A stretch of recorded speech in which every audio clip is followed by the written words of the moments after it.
केंद्रीय मंत्री नितीन गडकरी यांनी आज पुण्यामध्ये पालखी मार्गाची पाहणी केली। केंद्रीय मंत्री नितीन गडकरी, संत ज्ञानेश्वर महाराज आणि संत तुकाराम महाराज पालखी मार्ग प्रकल्पाची त्यांनी पाहणी केली।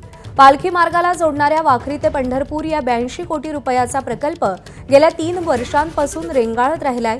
त्याचा थेट फटका पालखीसोबत येणाऱ्या लाखो भाविकांना गेल्या 3 आषाढी यात्रांमध्ये सोसावा लागला होता।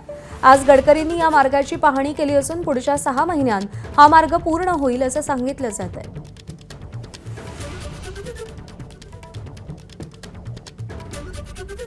कोटी रुपयाचं फॉसिल फ्युएल इंपोर्ट करतो।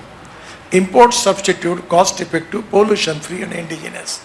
आणि जी लिथियम आयन बॅटरी मी जेव्हा पहिली गाडी लॉन्च केली तिची किंमत $150 पर किलोवॅट पर आवर होती, ती आता $50 पर किलोवॅट पर आवर आली।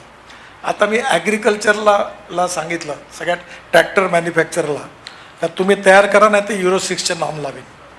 आणि मी असा दंडा लावला की आता सगळ्यांनी मला खबर, परवा आयशर कंपनीने CNG आणि डिझेलवर चालणारा फ्लेक्सचा ट्रॅक्टर मला दिला।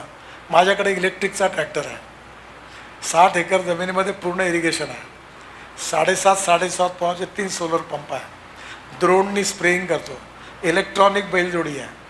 आणि त्यामुळे येणाऱ्या काळामध्ये याचा सगळा चेंज जो आहे तो शेतकऱ्याच्या फायद्याचा आहे।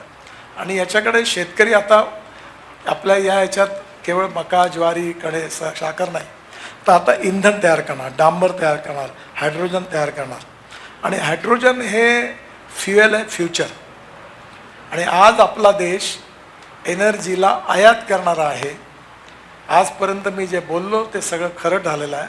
त्यामुळे मी सांगतो वेळ लागेल, आपला देश एनर्जीला निर्यात करण्यावाला बनेल आणि आपण सगळं करूया। एबीपी माझा, उघडा डोळे बघा नीट।